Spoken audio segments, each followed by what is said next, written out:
Good afternoon, Your Excellency. We thank you for hosting this press conference. We'll welcome members of the local, regional, and international media. And with your permission, Mr. President, we will proceed directly to questions. We remind members of the press to please state your name and media organization before you ask your question, and please keep it to one question. KNC. Thank you, Excellence. My name is Kakoza Mwiza Charles, commonly known as KNC. I work for TV and Radio 1. My question, DRC government rejected or refused to put into place the commitments, Washington commitments of June 27th. And recently we heard that you may meet with Congress President in the USA. If true, what should we expect regarding the Eastern Democratic Republic of Congo peace and Rwanda in particular? Thank you, sir. Well, I'm sure you are familiar with these stories where people may say one thing and do a different thing altogether. And sometimes it even becomes a pattern for some people to just not do what they have said they are committed to doing. And that is a characteristic of the situation you have with the DRC. The good thing is it's always in the open, it's in public. You don't have to explain much. If they were doing it quietly, people would get confused and start saying that maybe others are actually responsible for all that they are seeing. But the good thing, they come out and say it. They agree one thing in Washington or even in Doha, and that is made public. Then the next day or week, someone says, no, we are not going to do this and this until something else is done. And even when what they are referring to has also been under discussion. And whether in your mind you agreed or not, what has come out of you, if it's on record, you definitely have a problem explaining why you would agree one thing in the room, and then when you are out in speaking to the media or to whoever, you say a completely different thing, or even renege on what you actually said you are going to do. So that is one part of it. But somehow we've been limping through this all the way. Some things done, others not, others half. And now maybe possibly with the time taken and effort, we'll find ourselves in Washington, which I should have started with. I think the fact that there is even a possibility of meeting in Washington and discussing or agreeing or signing anything is a good effort. For all the years before, we haven't had anything like that. We have had people come visit us, visit Rwanda and Congo, and rush to the UN and the Security Council and make decisions and make announcements and pass resolutions. That's why in the first years we spent a lot of time on that without really having anything tangible in place. I think this process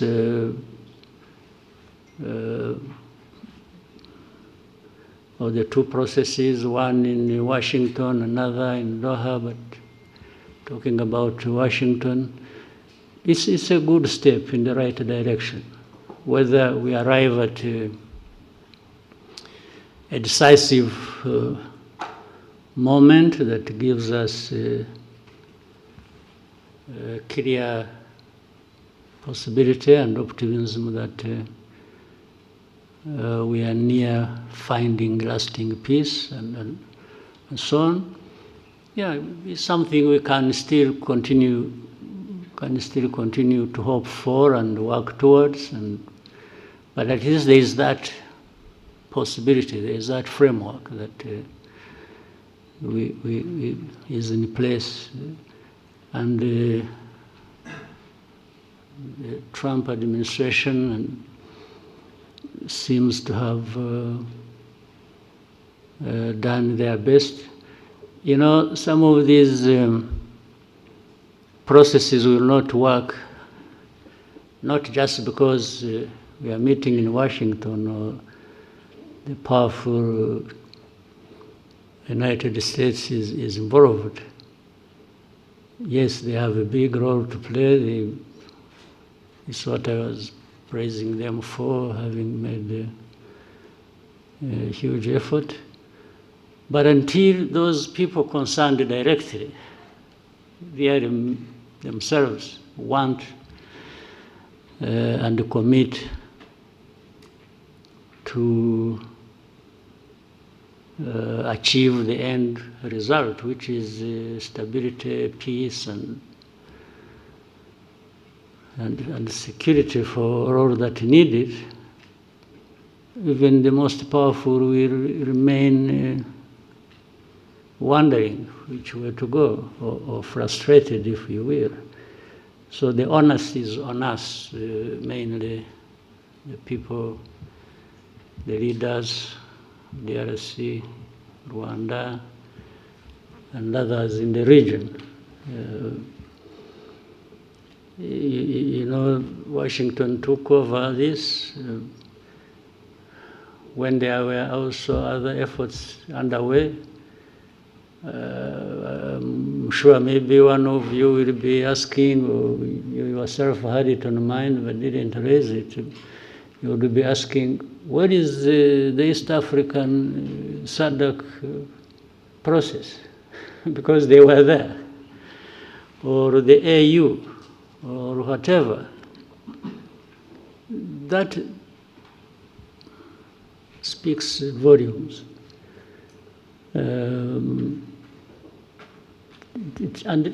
the reality is that the knot is tied in one place. That these problems are happening in Congo, but it seems the leaders don't care or don't know, or they have refused to take responsibility. They just keep daydreaming and talking about all kinds of things, and whenever they've gone all places, the only thing they know how is to keep asking sanctions for Rwanda, sanctions for Rwanda. Okay, but if you sanction Rwanda, how does it solve your problem? How does it solve your mismanagement of your counter affairs? How does it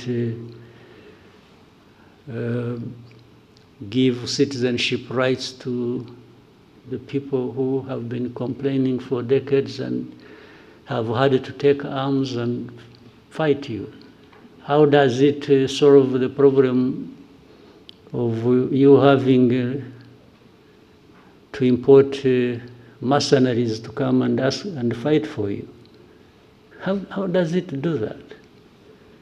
I mean, you know, people should really see things for what they are, and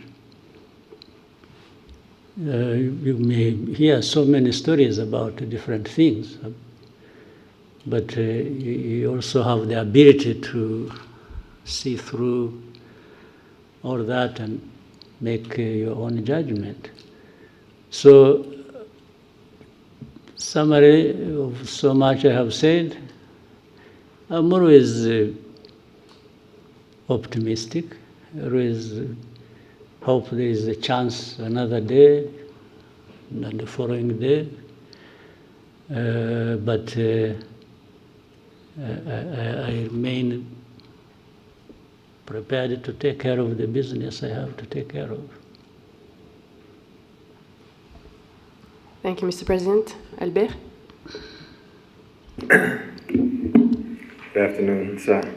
Thank you for this press conference. Kind of a follow-up on where we started. At the same time that we have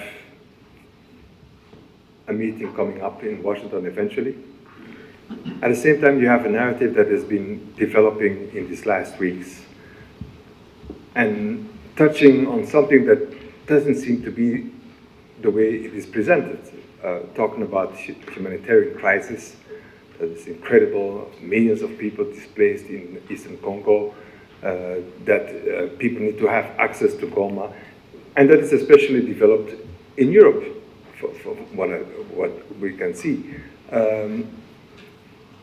So sometimes also it reminds me of 10 years ago, or in 2012, 2013, what is this thing about Goma? Because as soon as M23 took in 2012 Goma, the whole world went cuckoo. And now again, everybody wants to have access to Goma. So what is there? Because it's at our doors.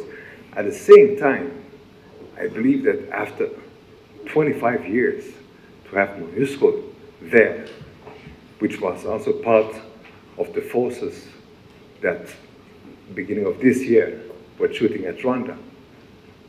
I mean, for Rwanda, this becomes something that maybe needs to be taken up. Like, how long can a force like that still stay there? And especially that they've been part of the belligerent attacking Rwanda. Mm-hmm. So what is this thing about Goma that nobody knows? Well, Goma is near a volcano, which sometimes erupts, and so maybe that seems to be the factual thing about Goma. The rest are just stories. But from what you started saying, what is it that didn't actually originate from Europe? You asked something about Europe, and you are saying the stories about Goma and so on are originating from Europe. But what is it that didn't originate from Europe about this story or about this problem? If you look at the whole history and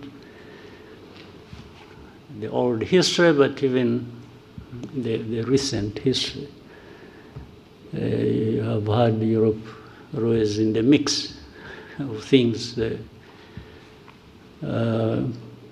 in and between our countries, and even to do with the crisis we have in Eastern Congo or the region.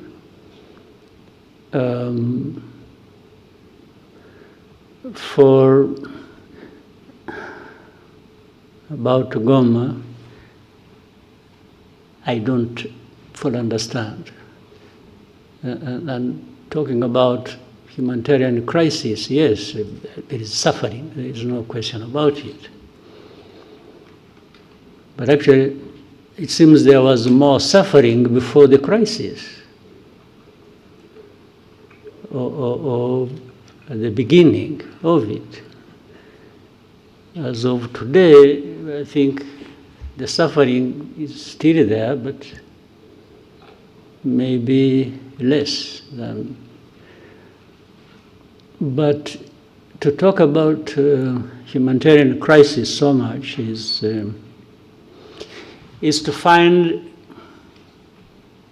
an entry point, an easy entry point into that crisis, and then shaping it the way some people want, given how they have been relating to this history I'm talking about all along before.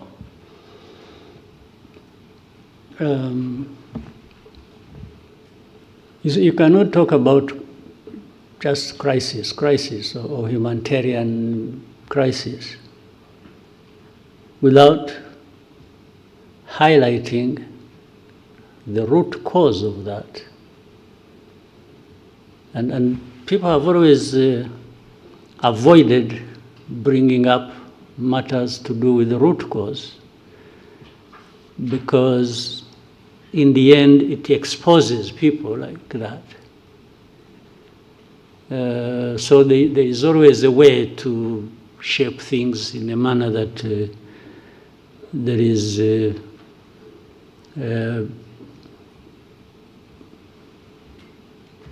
effort to protect themselves, the people I'm talking about.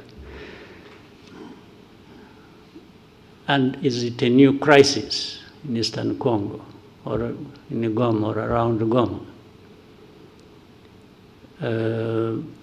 You remember this crisis, I have said this before, and you have heard it even from other people, or you know it yourselves. This crisis was there 2012. Came back 10 years later. Why can't people try to understand? What is it? How can you have a problem 2012 and 10 years later you have a repeat of the same problem? It means, but yet for those 10 years we had this international presence. And many years before that, supposedly to address these problems. So much money spent, so many people involved, people losing their lives in big numbers, refugees, people displaced, and but life goes on like that until we are revisited by the same problem, and then we start running around like this is a new thing. I mean, the amount of hypocrisy and even double standards and real insensitivity of some of these powers that we know, who are associated with the cause of these problems, or who accompany the crisis in a way they have chosen, and in the end they are the ones making so much noise about, they look like they are really hurt by the suffering of people. These are people touched and offended by people suffering. But this is just trash of pretense. If you are like that, you have heard people talk about values, you see our values, blah, blah, blah, but it's a lot of nonsense. If you have the power of everything, whether political, money, or whatever, and then every day you're talking about values and so on and so forth, and even want to teach others how to respect values, yet you are the cause of the suffering, and you are the cause of the perpetuation of that. What kind of pretense is this? And you can't just... So when you see these people, coming out with a lot of anger on this and talking about, you see us, you've made a mistake, we are going to do this.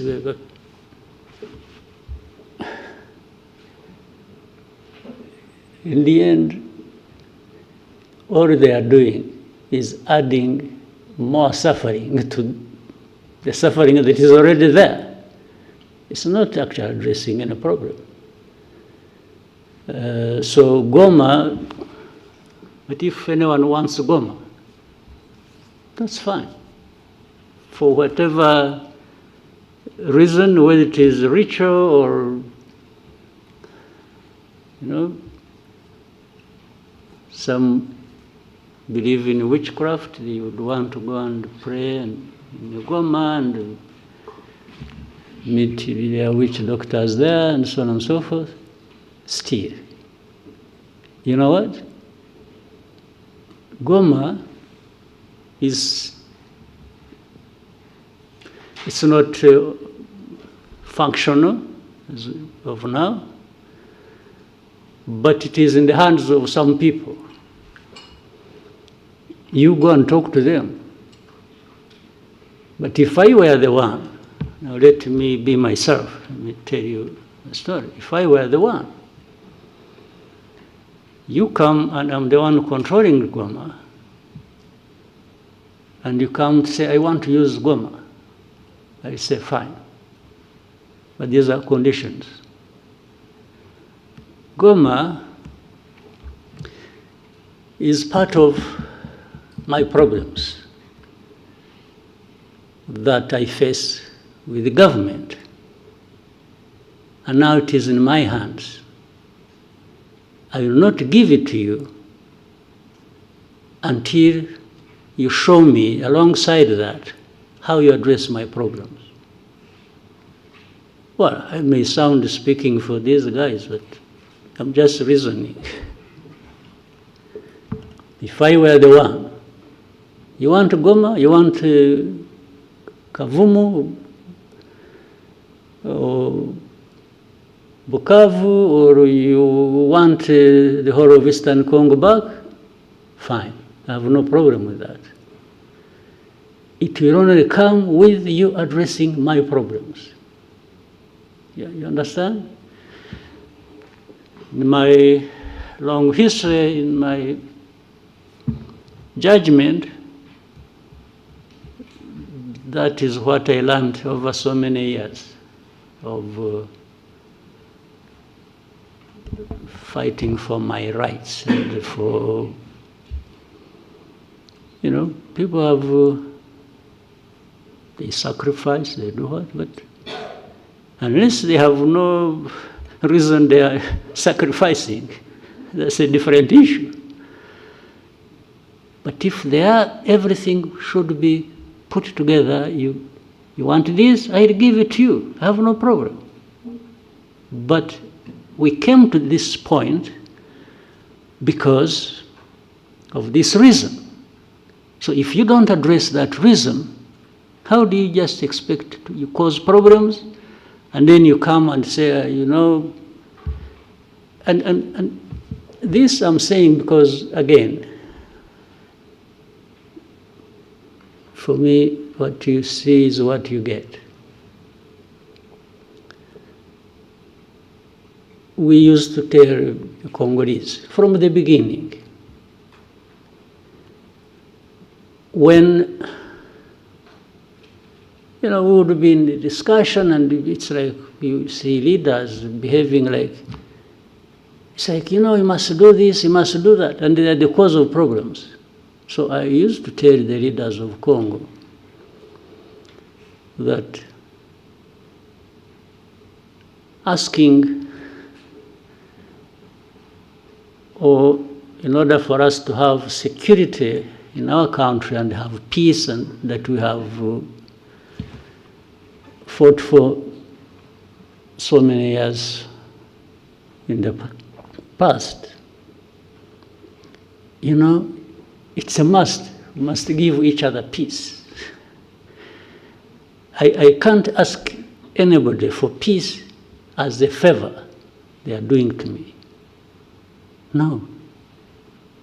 For us to have peace, I beg you, and you have to do me a favor to give me my peace. That's a different world I don't live in myself. I cannot ask anybody to do me a favor to have Rwanda secure or to have my right Well, initially maybe I can ask you to do a favor, tactically, I can say, please, I beg you, I can even kneel down if you want. But if you don't give me my right, then it means a fight. We will fight, no question about it. So there is no way, where I'm concerned, you can do me a favor for my right. Who are you after all? Who are you to have everything, including my own right, that you can control? How? Who are you? What gives you that right or power to be able to do that? So I've given you more than you really wanted, but Goma is part of the problems we have in Eastern Congo. And yes, Goma should go back to its operations as an airport. But what is it that stopped it being so in the first place?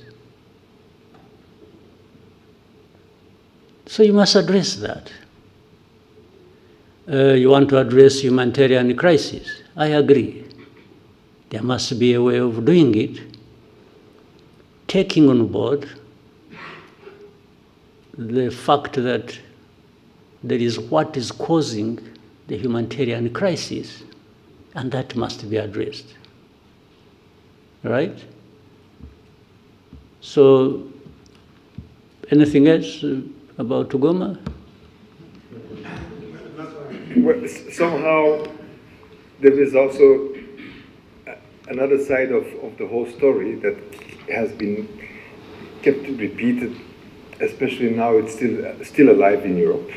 It's about the looting of minerals and all that, all of that. I mean... Again, that is nonsense. Exactly. They looted minerals better than anybody, worse than anybody I know of in history. So would you even listen to that? Minerals?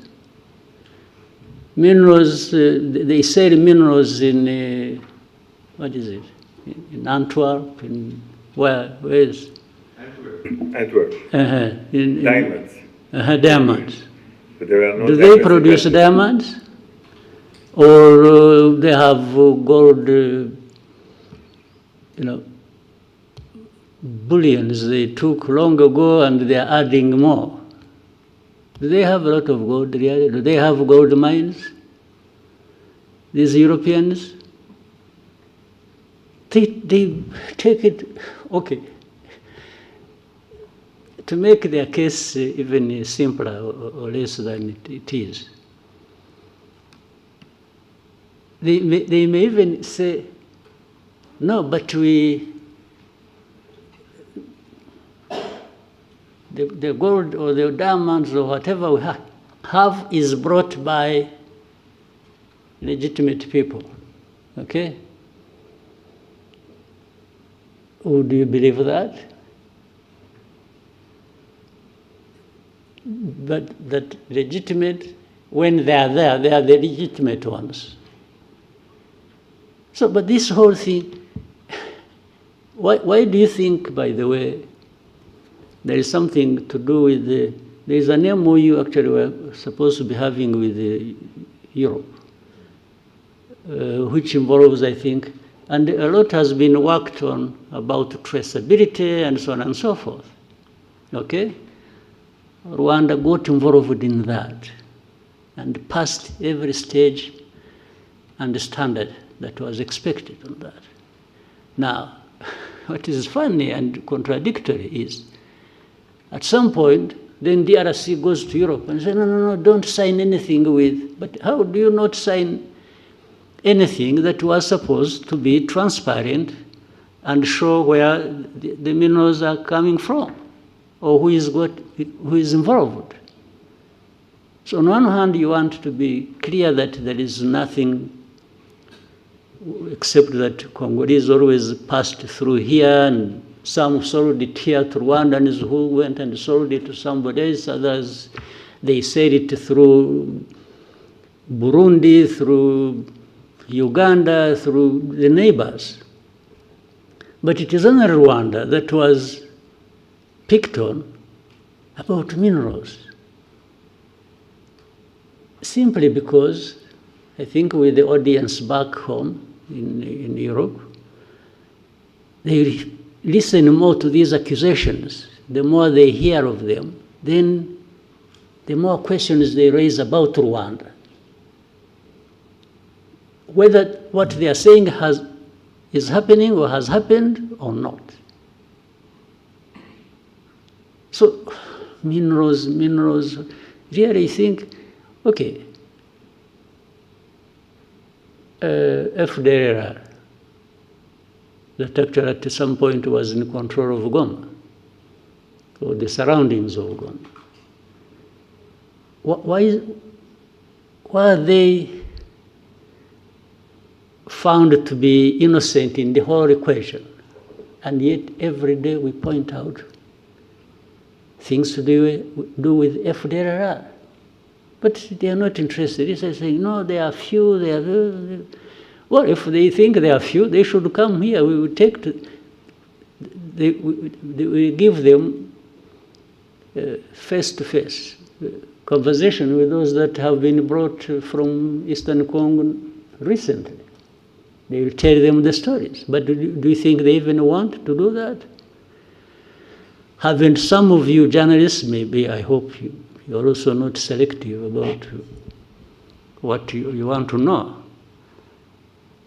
Haven't you asked to go and meet these people who have been brought from Congo, the FDLR, to tell you their stories that show you how they are so embedded and intertwined with the Congolese forces and other systems of government? So that plays behind the scenes role, and you don't see it at the forefront being talked about. In fact, some of these FDLR have been doing mining in Eastern Congo. Where do they take their minerals? Maybe those are the minerals that end up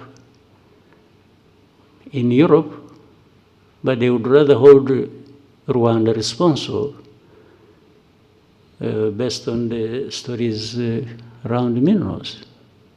What sense does it make? You know, don't... sometimes we overrate people. We overrate them in a sense. We think they have, when it has been said by Europeans or by this, then it must be true. But these are the things they get involved in. Petty things. And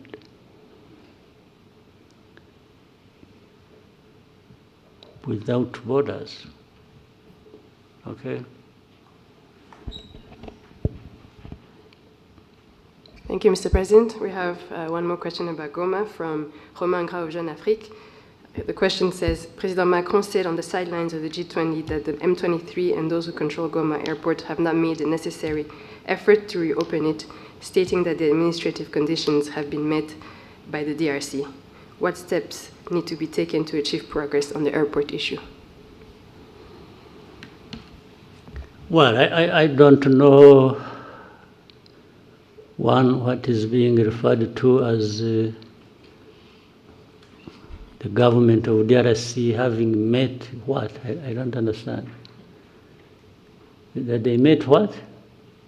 The administrative needs. What administrative need? To the best of, I don't know what, first of all, the meaning of what he had said.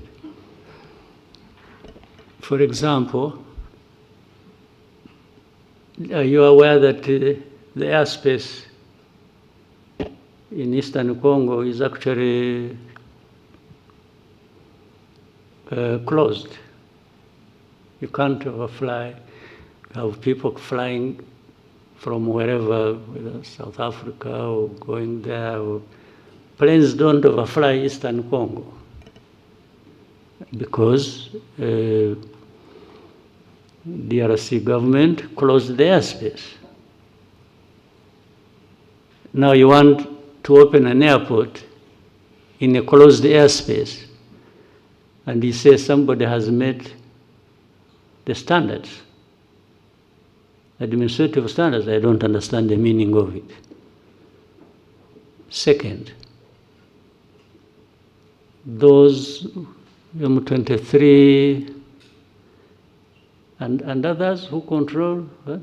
Who control them? You mean M23 who control or M23 and others? And those who control. Ah, okay.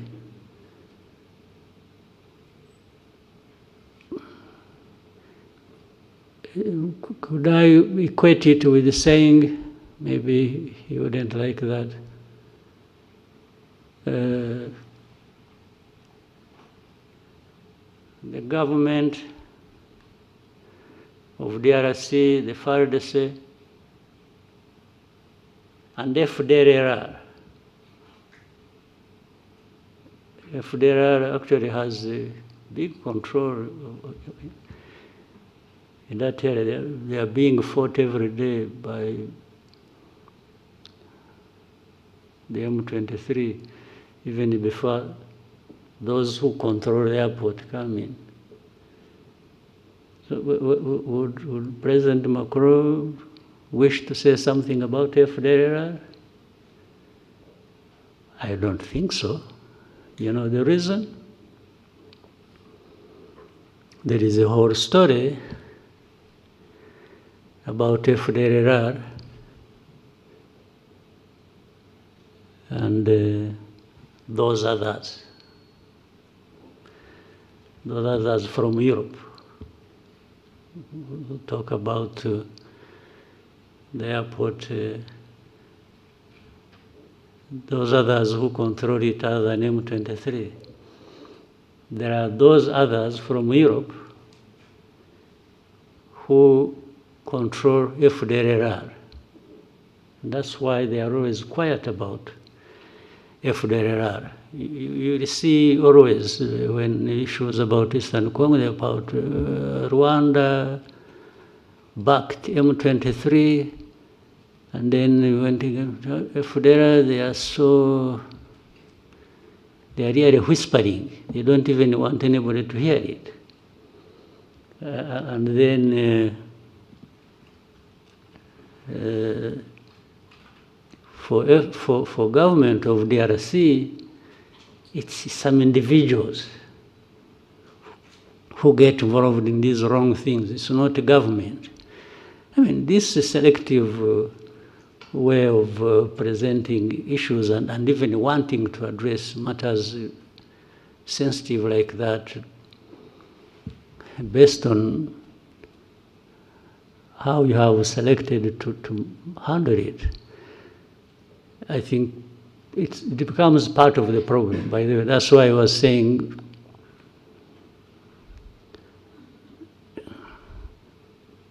those others, other than those who control the airport, but from Europe, have been part of this problem as of origin of 31 years ago tragedy we had here. We've been associated with that.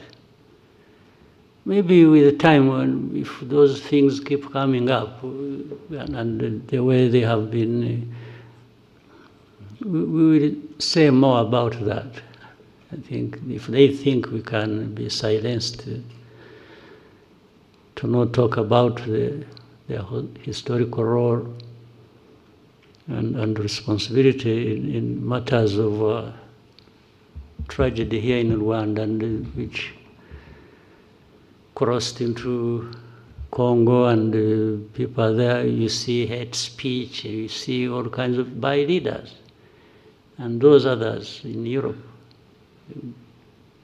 tend to minimize it and don't even want to talk about it. But then they talk about Goma, M23, and the others who control it.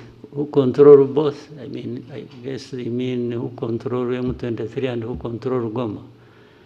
Yeah, but there are those others also who control from the same place where the voice came, who control government of DRC and control FDLR. And that's why FDLR, people keep quiet about it.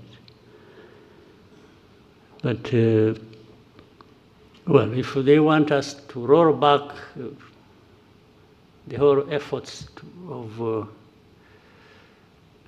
the understanding of how we should relate based on their involvement in the tragic history of this country and the region, they are welcome. Thank you, Mr. President. Next question for Lionel. Thank you, Mr. President. My name is Lionel Nditelier from Pan-African Review. My question will be about Africa's security in more broader terms. At the recent Land Forces Commander held in Kigali, you noted that Africa still faces the world's the most active conflicts, and that the response is constrained by external bureaucracy and decisions made afar, even when speed and autonomy are needed. At the same time, Rwanda's interventions in Mozambique and Central Africa show us what African-led solution can achieve when partners trust each other and act decisively. So in light of these contrasting realities, what do you think are the reforms required for Africa to be able to strengthen its capacity to respond on its own terms? And how do you see Rwanda's interventions or partnership shape that future? Yeah, it's an important question, but very difficult. Again,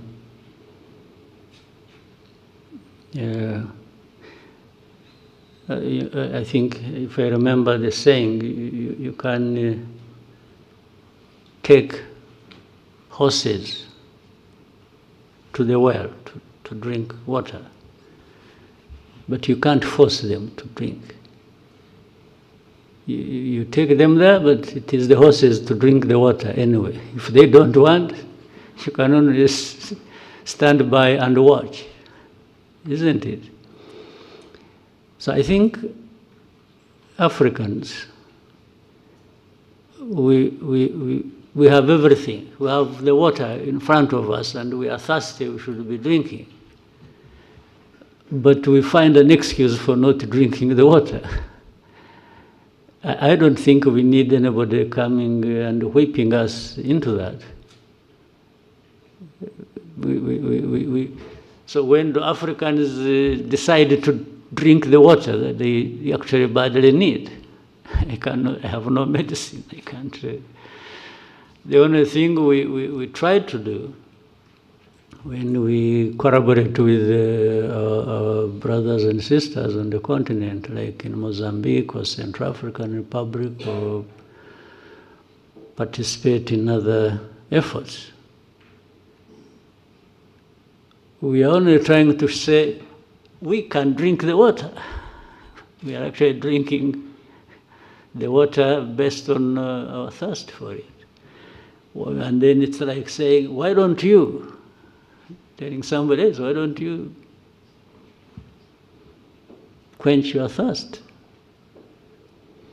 So, I don't know. There is nothing Africa doesn't have, actually.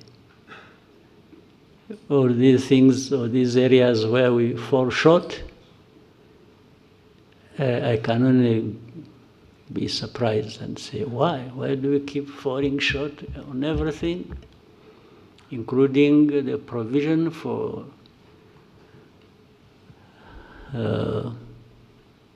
security for our people? When we have the people, we have the resources, we have the knowledge, we have... what is it that Africa doesn't have? Tell me. We have good weather, maybe that's what spoils you. We have... what don't we have? Numbers, we have 1.4 billion people on our continent. So what do we want? What else do we want? Or what do we lack? So that is... this is it's a pathetic situation. Yeah. I don't think I have helped you to understand what you can do, but not for lack of trying. Yeah. Thank you, Mr. President. We take one question and then go to break from Anangwe. Thank you, Mr. President. Eugene. Maybe why don't we continue a little bit, then maybe another 15 minutes and then take a break.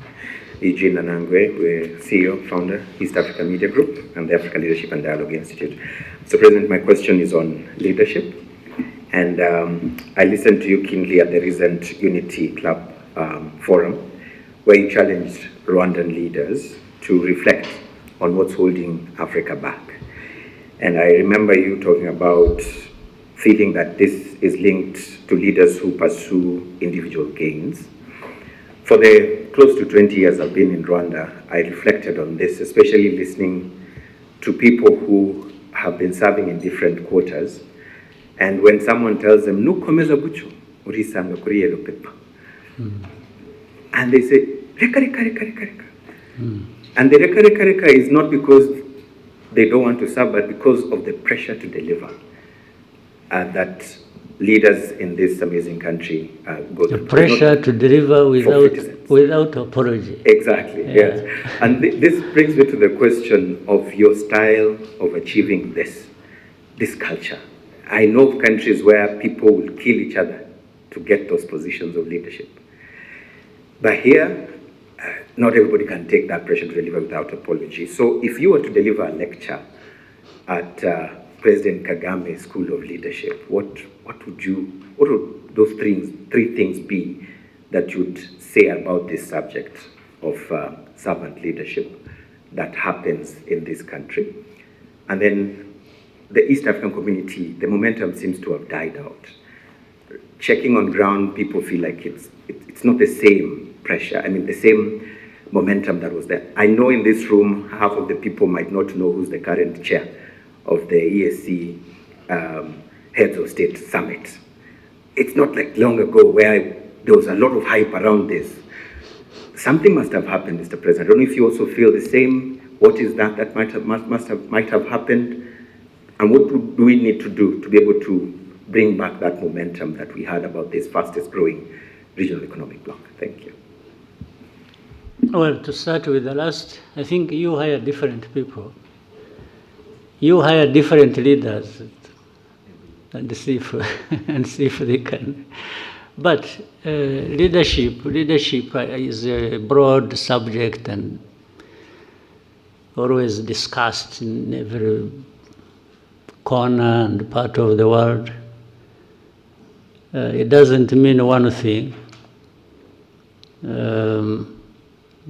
Many people have different definitions or interpretations of what should happen. I'll give you my take. It's so simple. First, leadership isn't about just serving yourself and being proud that you've done something for yourself, except you can do that only if you are delivering something. Because if you are leading people and you are delivering, and you see the benefits reflected in the lives of those people, then you can have personal satisfaction and pride. So this is different from what I started by saying. If you lead and you're so much involved in what you can do to benefit yourself, that's the opposite. I can only serve to benefit myself by being satisfied that my role as a leader is benefiting those I lead. Well, but that then becomes the theory, the broader theory or philosophy of leadership. But we also know that more importantly, there is the practice of it, the real tangible results you can see and hear from people. That makes the biggest difference. So with that understanding, which I think many people have, the rest becomes a choice of how you are going to live your life and the purpose of any service or leadership role you may be playing.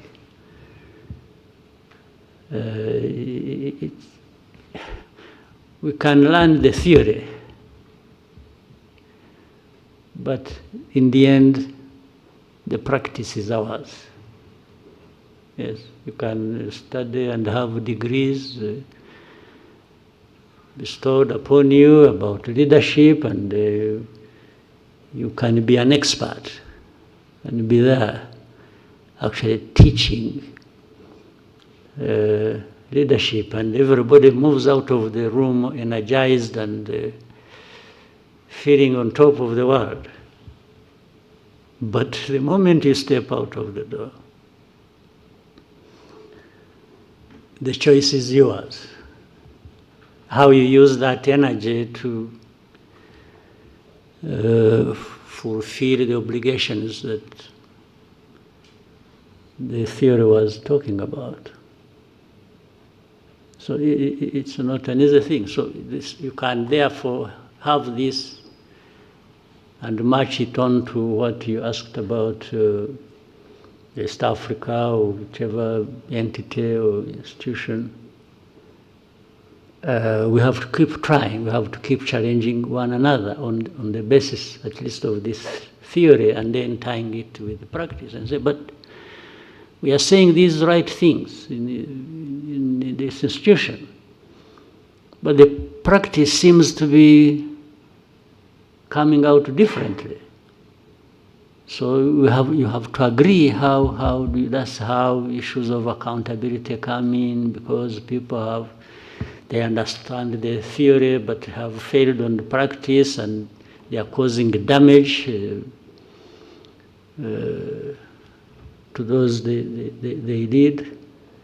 And therefore, that's when you say, if you are found to be doing this and you run into this and you are causing suffering, then measures should be taken. By doing it intensively, I think you reduce on the damage that is caused by bad leadership. So, as you said, at the personal level, I also confess, I tell you, I have no apologies to make for. And then I tell my people, you know it very well. I have said, by the way, when you get tired of me, get rid of me. I'll walk away without any, I will not fight back. If people say, no, you are becoming too much, insisting, both, too much is not just in time. too much can also be how much you do in time that disturbs people, okay? But accountability and the desire to have results is not for the half-hearted, no. So by nature, I found either I'm doing it, unless somebody shows me saying, what? There's something wrong you are doing. I listen, by the way. I also have ears, I have a sense of trying to listen and learn, but if nobody comes up, and we all agree that what we are doing is the right way to go, on that one I push everybody in my domain as much as I can. But age is catching up with me, so I have some reduced energy, not like I had 25 years ago. But I still have, I can still bite. I still have some, right. Thank you, Mr. President. Vincent? Maraco's Excellency, Vincent Gassana, Katy Press. Bear with me, sir, I'm going to go back to the DRC crisis, which continues to cause instability, insecurity, and of course, devastation for the people of Congo. It seems to me, sir, that the main factor perpetuating the crisis is what is a determination by certain Western governments to direct away from the attention away from the causes, underlying causes of the crisis, and instead just seeking to make Rwanda some kind of sacrificial lamb for every sin to do with the DRC. Now, I appreciate, sir, that the Rwanda does not have the power or the influence of these nations, but it is nonetheless a sovereign nation, a sovereign member of the United Nations, African Union, and other similar bodies. I wonder if there are any mechanisms within these bodies where Rwanda can table motions to hold these governments to account, not just to give Rwanda respite, but most importantly, really, for the sake of the people of Congo who suffer the most from what is a profoundly egregious cynicism which this government seem to think works in their interest. Thank you very much. Yeah, again, it's, I can say we are trying, and we'll keep trying. Maybe every day that comes to pass has brought something new, and looking forward to the next. But this is the state of affairs in the world we live in. There are these things that are never straightforward, and much as we may deny it and keep running away from it, it's that saying, having might tends to make people right, or give them the right. So we have had this for a long time. They might tend to think they are right, and they don't care, even when they realize that what they are involved in is wrong. But as long as it benefits them one way or the other, they will take that direction. They don't care about it, and especially when it comes to we Africans who are even ready to accept it. It's like Africans, we are happily exploited. We tend to be so subservient that somebody does wrong to you, and the tendency is for the Africans to be the ones to apologize. You get offended, you get hurt, then you are the one to apologize. And really I can't keep blaming somebody else other than ourselves. Why do we? So, but we can't keep quiet. We always raise these issues. I'm sure there are many who are capable of doing that and who want to do that. We all can't be silent in this case. So while our power is limited, it's not like theirs. One, we have to reject it, that we can't just be treated the way we are. The second is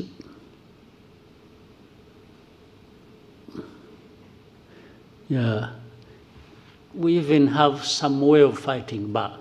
Fighting back includes to keep exposing the truth about all these lies and the suffering that is brought upon us, we Africans. Of course, that requires you have to have people who are like that, but then above all, you have to have a coordinated effort. That's why there is always a search for Africans. You are talking about, you are from Pan-African something. Yeah, the Pan-African means really working together, finding like minds to, and not accepting that we can, whether at individual level or at a collective level, we just have to. So there is always a moment, there is always a chance, there is always a place where even speaking up and speaking out makes a difference. That's what we have to do. And knowing that most of these crises, actually, when you look a bit underneath, there are things like this. We are talking about Congo a while ago. There's nothing between Rwanda and Congo and the conflict thereof. There's nothing that is just Congo and Rwanda. Underneath, there is a volcano, yes, that you have to contend with. There are these external factors and actors and forces that are operating. So the moment you are conscious of that and keep finding ways to minimize the damage it causes, I think the better. Mr. President, we'll take one more question coming in from William Wallace of Financial Times. He's asking what is causing the delays to the Washington summit with DRC. If it does go ahead next month, how confident are you in a peace that sticks? Yeah, that's almost like another question I answered earlier, but what is delaying, I can assure you, does not come from or relate to Rwanda. That's I want to confirm that. It comes from somewhere else. I don't know, maybe the one who asking the question can keep trying to investigate, but nothing originates from Rwanda. But the question I answered earlier is, I mean, people, we have had so many meetings, our delegations have met in Washington, and there is also, I keep bringing back Doha, there is Doha, but they discuss, they are near agreeing something, or sometimes they agree something, and then just out of that place, the next day, somebody is just it's in the open. It's not done quietly. Something, no, I want to do this until you have heard somebody say, we are not going to sign anything in Washington until Rwanda has removed forces from DRC. That becomes, but these are things that have been discussed even before we went to Washington. There was a discussion about that, whether in Rwanda or so. But then you are in Washington, we agree that yes, there are a number of things that are going to be done by both sides, and this is the sequence, and they sign.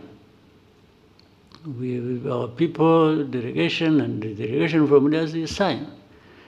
And then after that, the next day, whether still in Washington or back home, they say, no, we are not going to do this until now. They set different conditions other than what was actually done and agreed in Washington.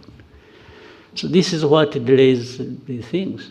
So for us, we've been here waiting. There were many times we are hoping that they are saying that maybe beginning of December, I'm not sure that we are going to meet in Washington. I'm not sure whether tomorrow somebody doesn't say, no. For me, I'm not going to Washington because either last night he dreamt or was told by a priest whether the backward, the old priests or the new ones, that it's a bad idea or it's a bad omen to do this. And somebody just says, I will not go. So what can I do? Yeah. But we are still hopeful that maybe because those bringing us together maybe have some power to move things, but at least for sure they have the intention. So we will wait and keep hoping that it's not just about a trip to Washington, it's about making steps towards finding an agreement that can help us start a process that will bring peace to our region and to our countries. Thank you, Mr. President. We'll now take a 15-minute break and come back. Maybe 15 minutes or even 10, and then we... But you forced me into a break. I welcome it, and I welcome it anyhow.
turi muri village Urugwiro ahari kubera ikiganiro nyakubahwa Perezida wa Repubulika Paul Kagame agirana n'itangazamakuru.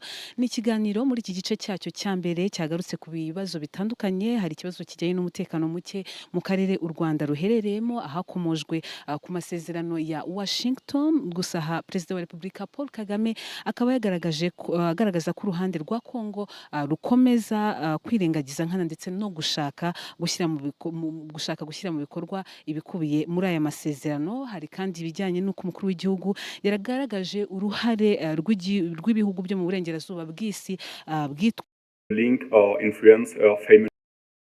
Repubulika Paul Kagame yavuze ko Afurika ikwiriye kwishakamo ibisubizo mu gukemura mu buryo bwayo ibibazo uyu mugabane ifite. Avuga yuko umugabane wa Afurika ntacyo udafite. Ku kibazo kandi yabajijwe ku bijyanye n'imiyoborere ye, nyakubahwa Perezida wa Repubulika. Turakomeza n'igice cya kabiri, ni ikiganiro nyakubahwa Perezida wa Repubulika agirana n'itangazamakuru.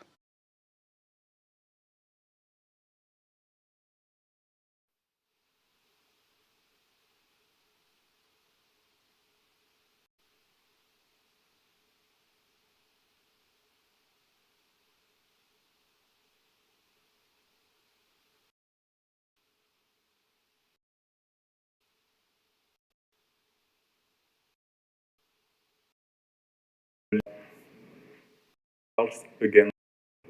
Hello, Mr. President.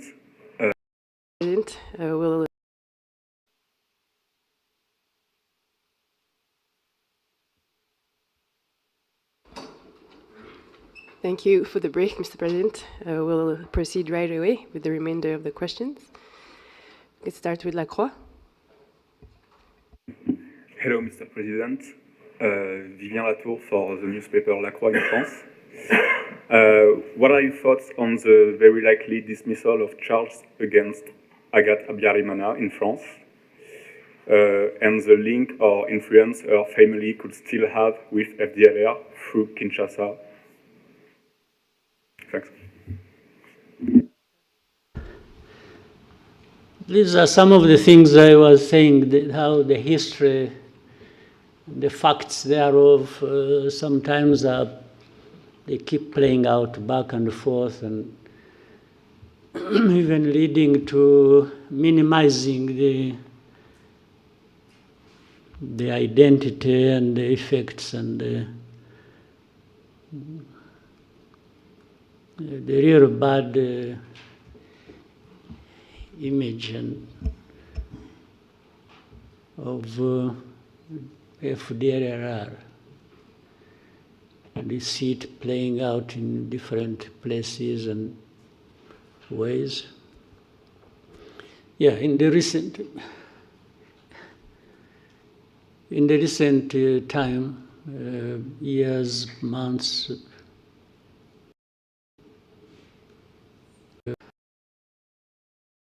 FDLR. Proceed right away with the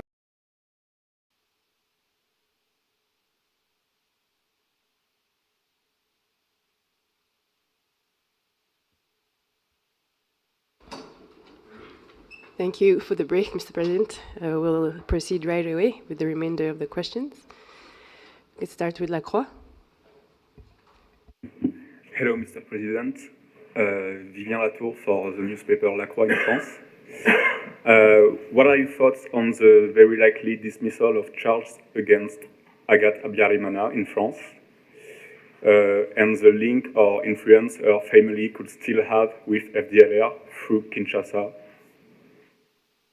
Thanks.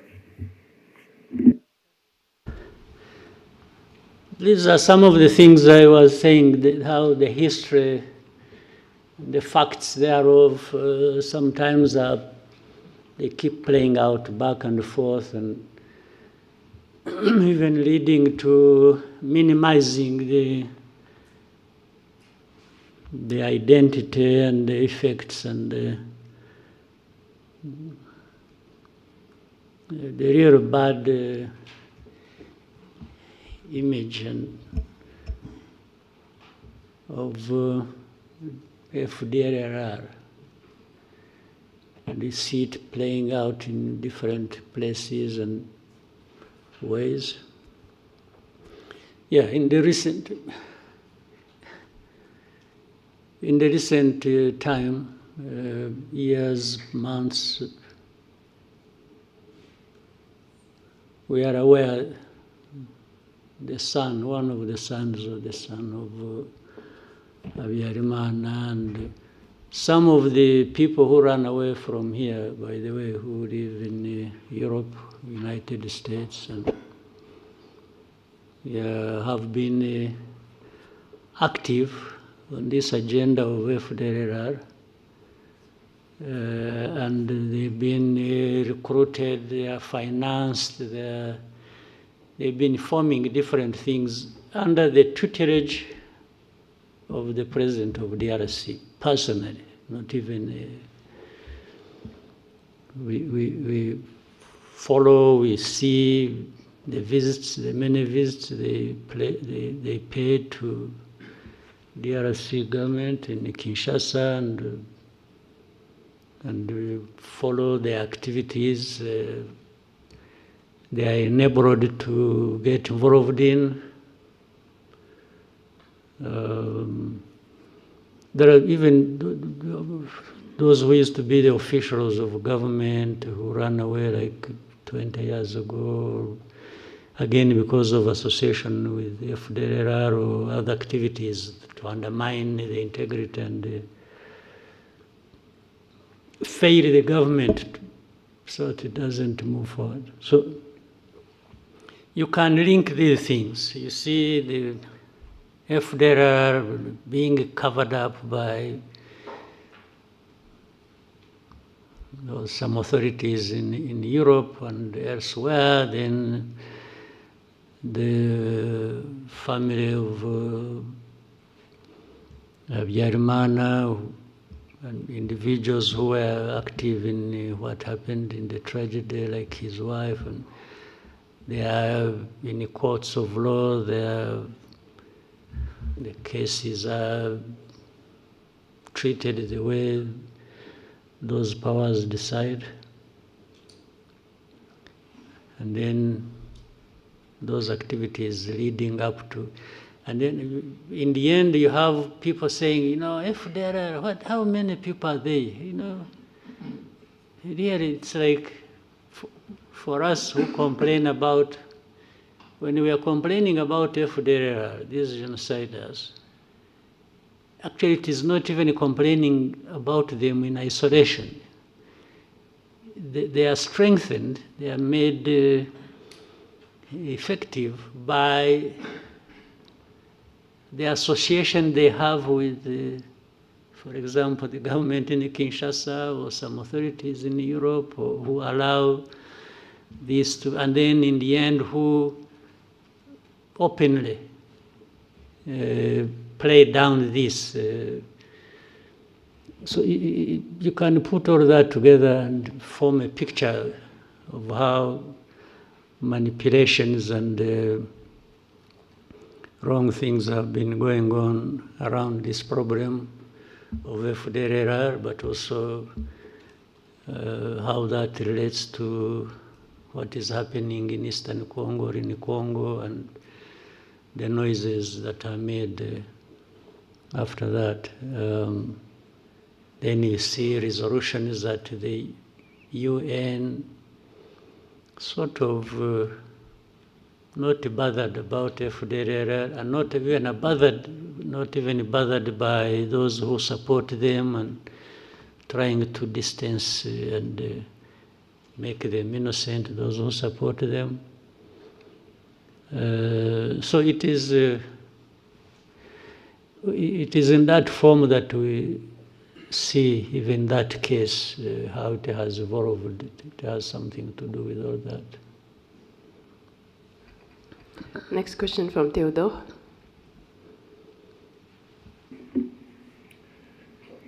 Hello, Mr. President. Theodore de Queiroz.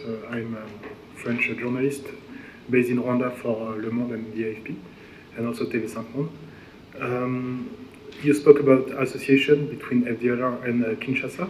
Could you share us more information about the association? Do you have any clue of that? But also, can you help us to assess the FDLR threat in Eastern Congo in terms of number and firepower. Also, as dismantling the FDLR group seems to be one of the key of the Washington Peace Agreement, when will you consider that this group is dismantled? Thank you. Well, everything I have said, even here, about FDR and those who they are associated with, explains that. I don't know whether I just have to repeat myself. In fact, I even talked about how there has been talk about numbers as a way of making it. The easiest way to give you numbers, if you operate here, maybe you should find time, they give you access, you talk to these people who have been captured and brought here among the leadership of FDLR, so that you talk to them directly. They will give you. But again, the issue of numbers. By the way, I have seen that, for example, let me give you,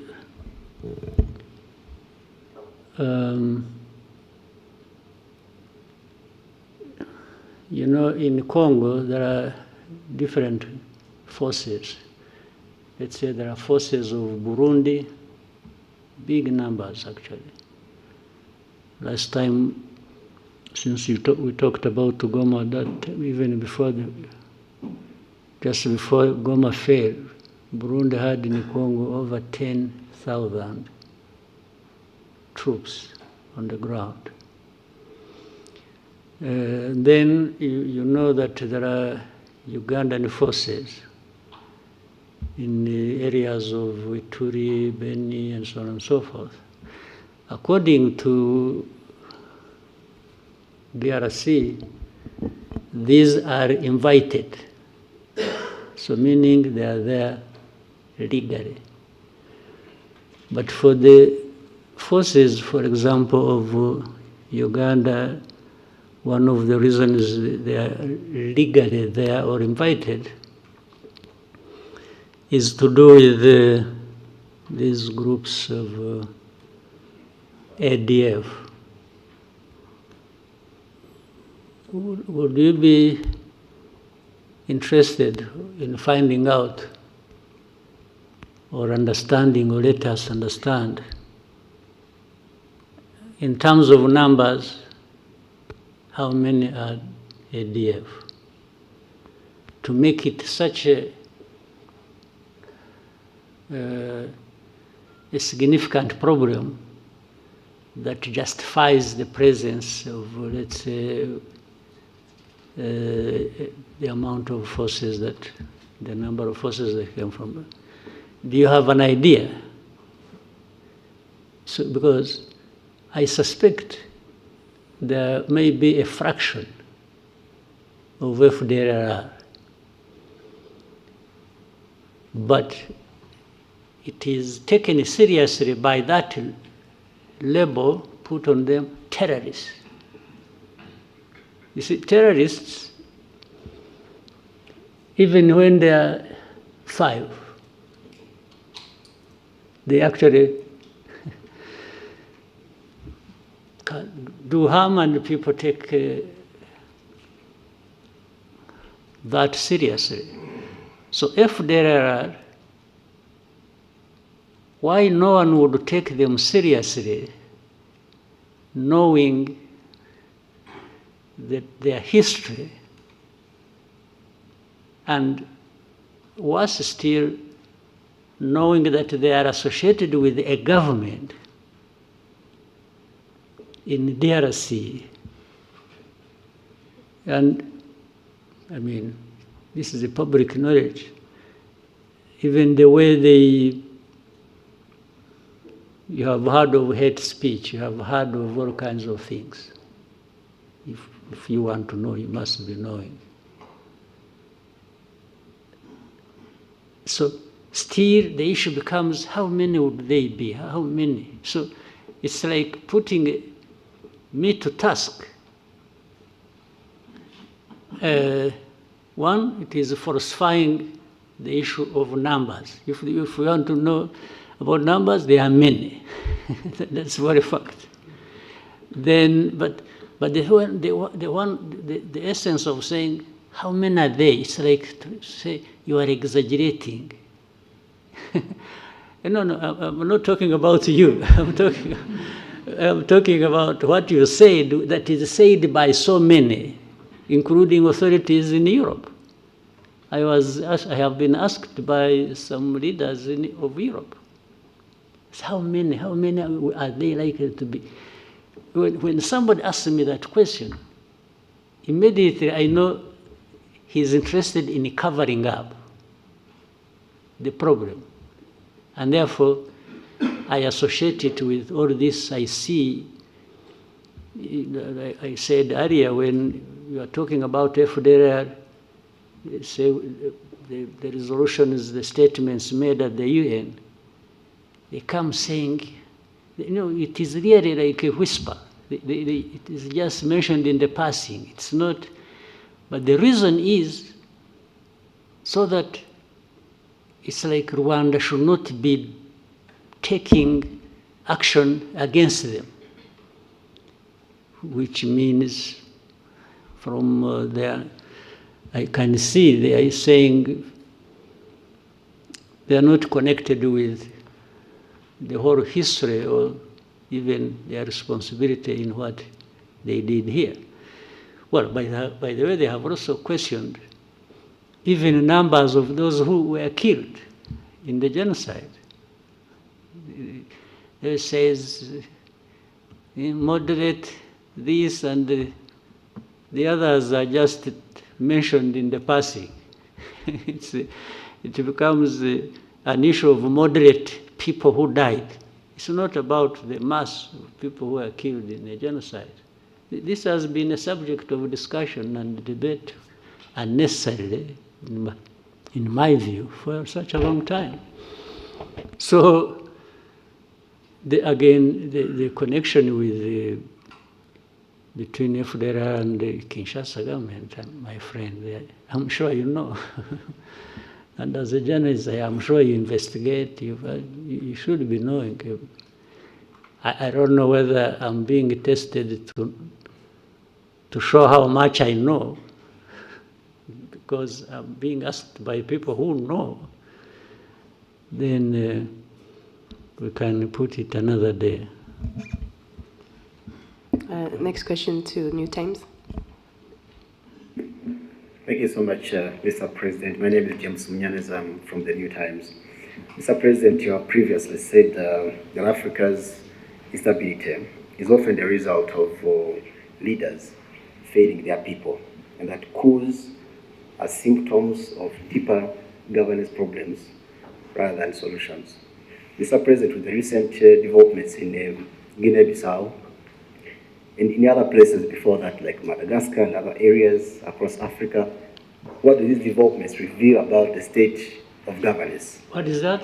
What do these developments, like the coups that we've been seeing, reveal about governance, the state of governance on the continent, and what should African institutions, and particularly the leaders of Africa, do differently? Because, Mr. President, there's a sense increasing among young people that maybe you have leaders that kind of protect a club of leaders across the continent that kind of protect each other. So what should leaders of Africa and what should the African institutions do differently, Mr. President? Thank you. You know, first time when I heard about the coup in Guinea-Bissau. Even now, I'm not sure really what happened. But when I heard it first, I thought somebody was carrying a coup against himself. That was my first reaction. It didn't appear to me like there was a real coup taking place. Even now, I need some time to confirm. But let me assume it happened. or that in Madagascar happened. For sure it happened. Because I think somebody's on the run and there's another one sitting there. To begin with, it means I'm vindicated in what I said that you referred to. And maybe we'll have more coups. And so be it. That is my approach to that question. If there are going to be more coups anywhere around the continent, so be it. Because I also believe true, where coups are taking place, there must be something wrong that has been happening, even all along. You can assume, you can read stories, you can see and appreciate and like something, but once there is a coup, maybe 90% plus, it means in that place there has been a problem. People have been not talking about or covering up or something. Now, I don't know whether you want again my opinion, which I have.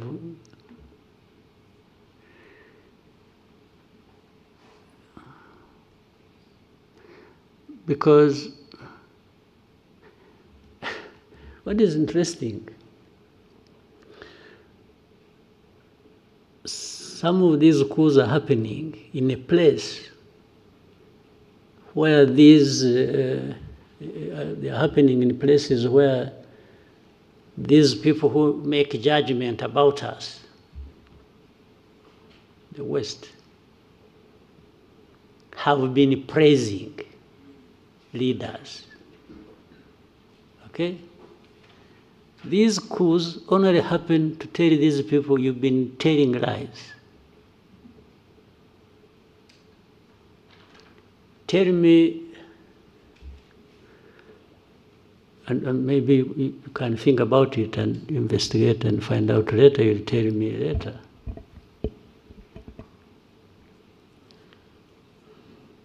If this coup is not a coup against, let's say in Guinea-Bissau, what do you know about Guinea-Bissau that tells you, you know what?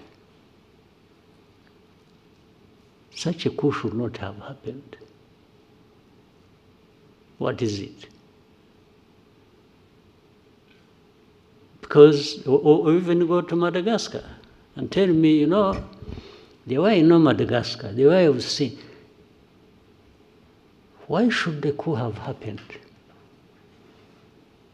When we ask ourselves the questions in that form, we might then get to understand whether there are underlying problems or there haven't been, somebody just out of madness acted and overthrew a government. So the young people you talked about, you call them Gen Z? Well, why did you go to Z before you went to again zero? I mean, the last resort, maybe. Is that what it means? I'm just guessing. Still, there are an expression that something is amiss. It may not even mean that they are always right. You see? But I would rather than, for those of us who are still around and don't want to be overthrown, we may need to find a way of making these young people responsible also, so that they feel they are part of, and therefore no need to overthrow. You see what I mean? Because there are so many, they can't all also be operating recklessly, collectively. Maybe some hot heads among them can mobilize others, but still to move the whole mass to do something. So before they do that, it's our responsibility maybe to do something so that they have no need to do that. Because where does it end up anyway? I haven't heard, except in a very distant place, but also differently. I haven't had any of these ones go through that process and becomes the leader.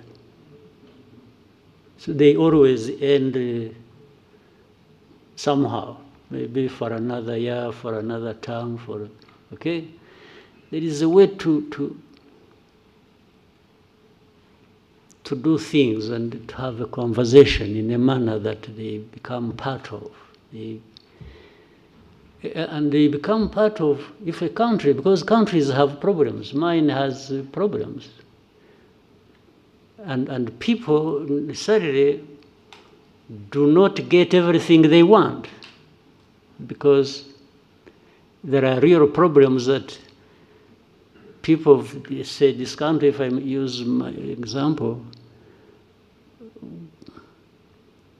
wouldn't have everything as they wish to have it. But it is my duty, and for those other leaders of this country, to be out there transparently explaining to people why there are these problems, and show the effort you are making, and also that it involves them to try and deal with this problem. If somebody has a problem they understand, they won't be violent. They'll even be more sympathetic. They'll be a bit sympathetic because they know somebody, let's say you may say you want a road there.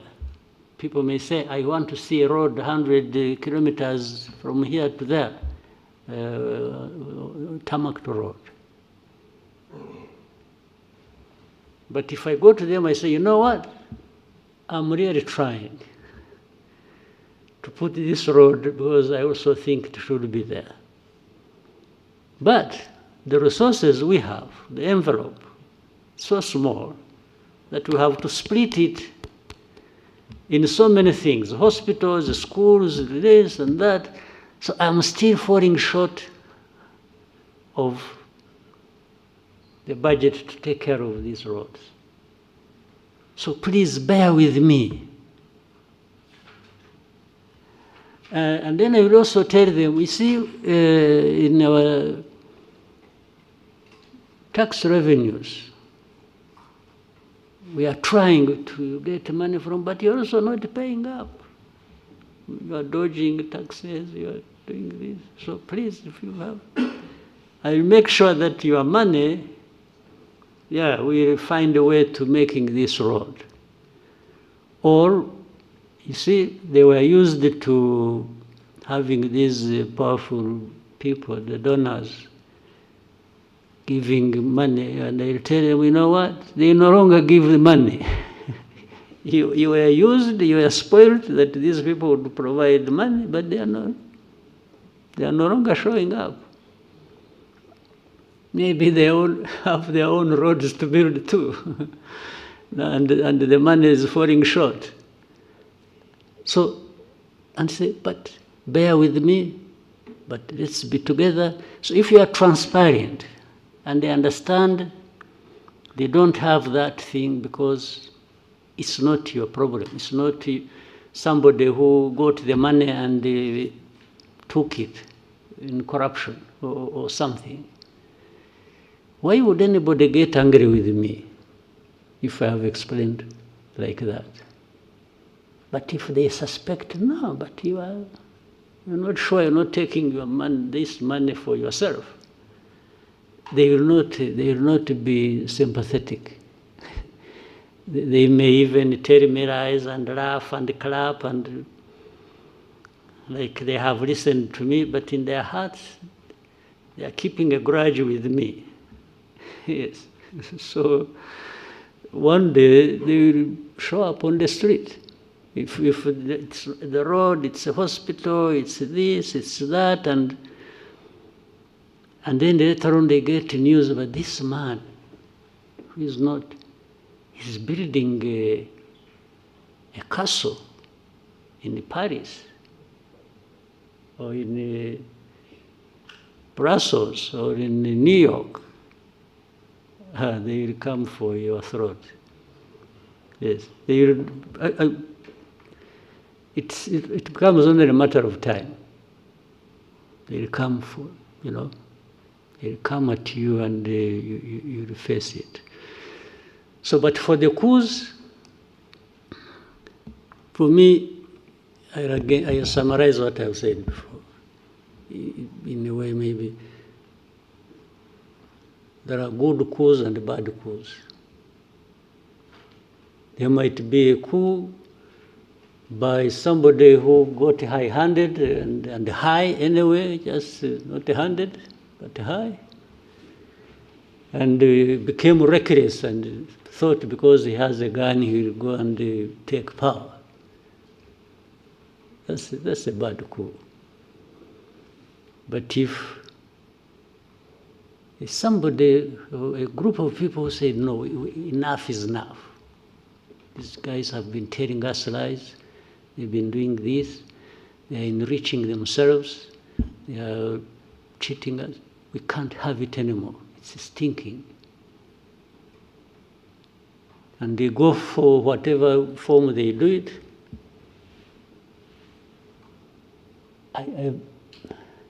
I think I'm okay with it. I know it'll be misunderstood, but I'm happy to taking the risk. I'm okay with that. But not entirely okay until I see that somebody who did that, or people who did that, and they were sick and tired, and that was justification, until they are seen to be making a difference, then I'll be, I feel settled in my mind. But if you come and do the very things you overthrew people for, or do worse, then why did you carry out the coup? I will just say, no, this one deserves another coup, or should go to jail. Yes. Now, here is another tricky part there. You see, there are these coups, people really have a knee-jerk reaction about coups. It's a coup, everybody, that one should face the barrel of the gun. Let's now, before the coups, talk about that situation. If you have a constitutional government led by civilians, and they are killing their own people, they are mismanaging everything, they are taking all the resources of the country for themselves and taking it outside and literally destroying the countries they lead. And then there comes an election after 4 or 5 years or whatever. You know what happens? People should also get tired of this. If you have that record, if you have that history, should it be automatic that you should continue just because you are a civilian and even when you cheat elections? Do you get it? because it has almost become automatic that if you are there, you are sure of winning the next election. Okay? Even when you are doing all these terrible things to your own people.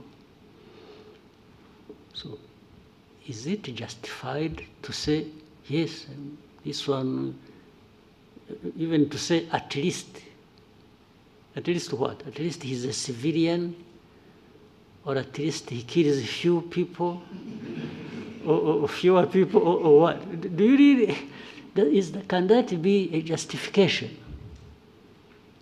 Now, when I'm saying that,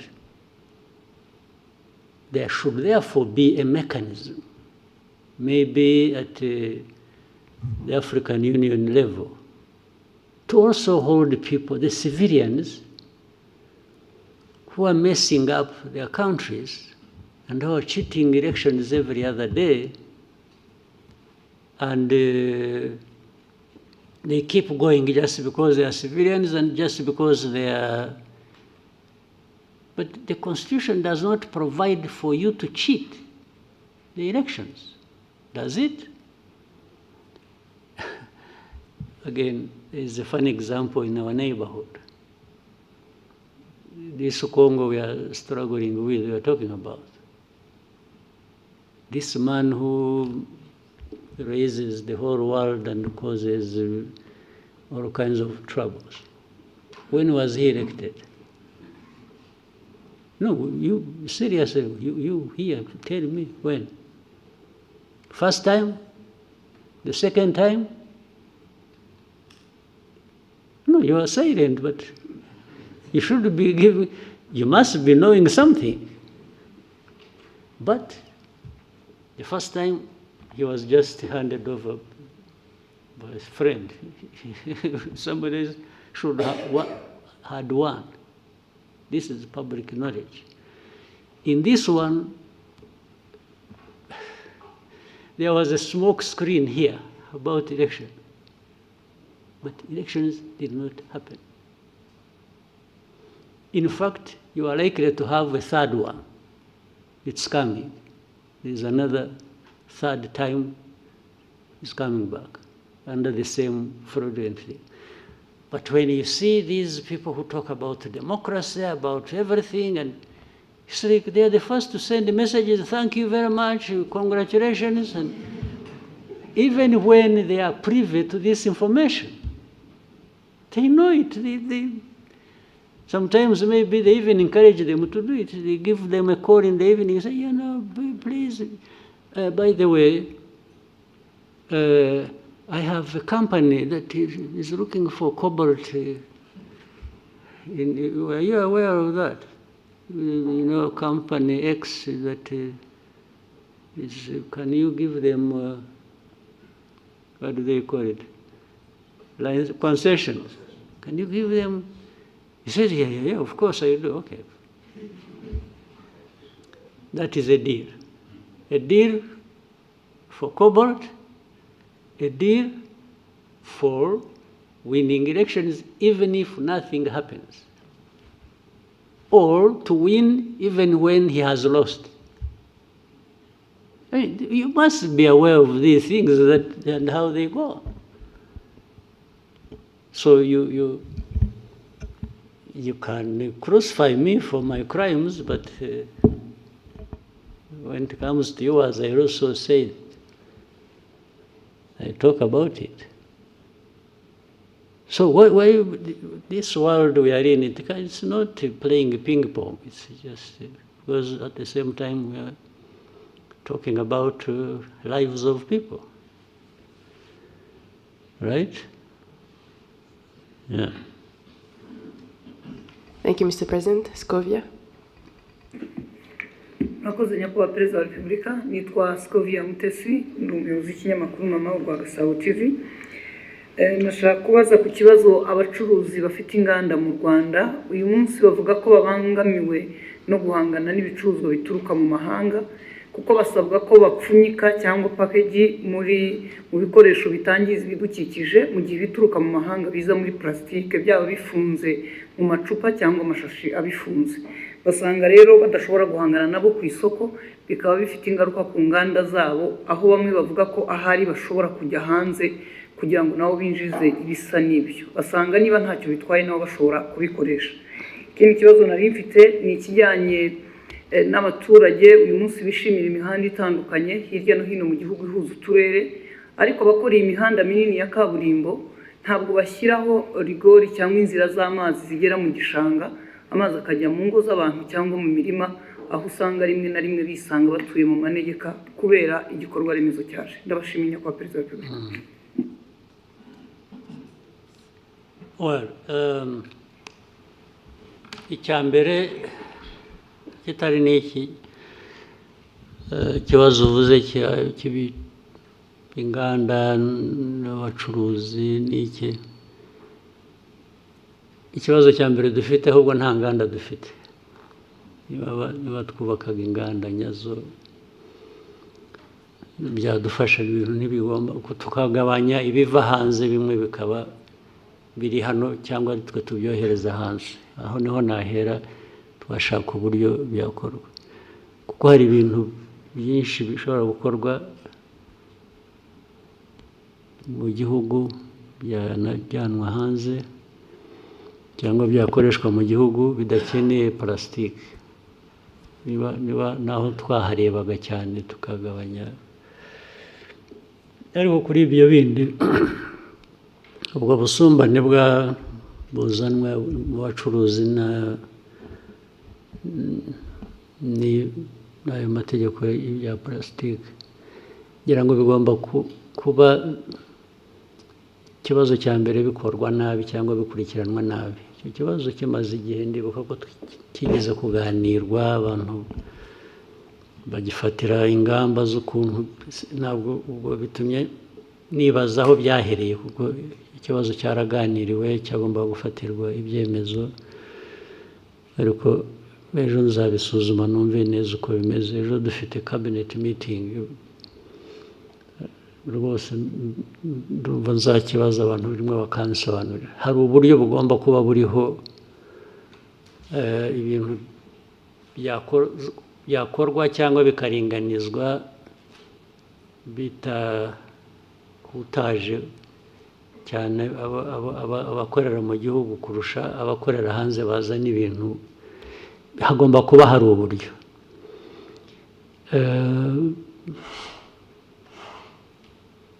Ntibivuze ngo dukwiriye kurekura noneho, kuko nabyo uko byari bimeze twasanzemo harimo akamaro kanini, harimo inyungu nini. Ibyo kuvanaho za packaging ibintu bya plastique, ariko abantu babisuzumye neza bashobora no gushyiraho ingero zitandukanye, ibintu bimwe byakorerwaho cyangwa uburyo byakorwa bikagabanya ubwo bukana bw'abantu batakaza imari kubera ko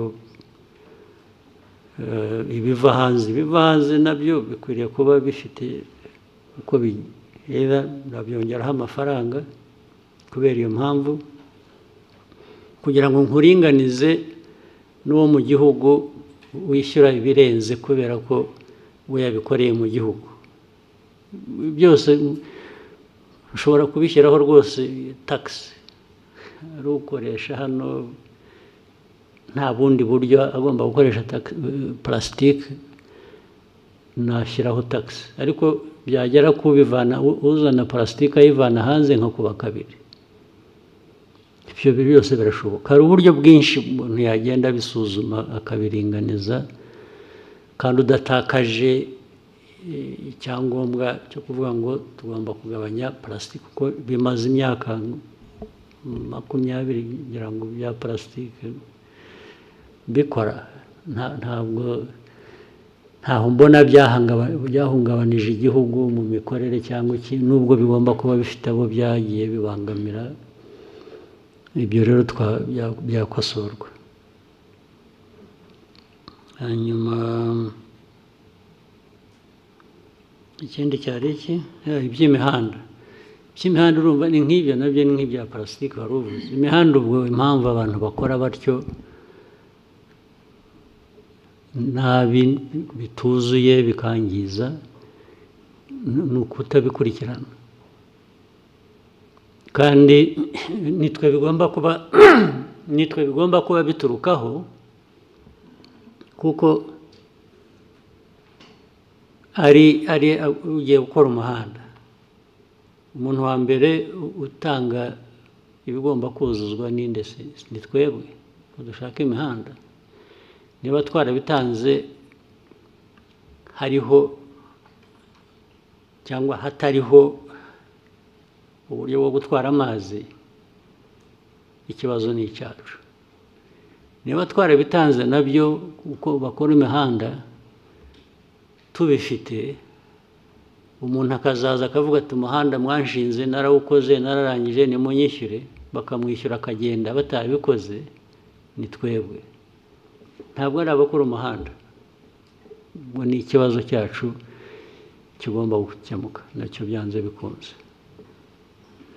uzampa ingero gusa zimwe nakuzimpe kuko ibyo byombi ndashaka ku hari inama y'abakuru ba minisitiri ejo hari urugero nyakubahwa perezida wa repubulika umuhanda Kigali Bugesera abaturage batuye munsi kandi ubona ko hari amazu afatika abantu bubatse neza ariko hari za ruhurura ziza zitangira ari umugende w'amazi bikarangira bibaye ruhurura abaturage basabwa kuhimurwa leta igatangira gutanga ingurane aho kugira ngo ibe yarayoboye amazi agera mu gishanga icyo kigomba gukosorwa byo nabyo byanze bikunze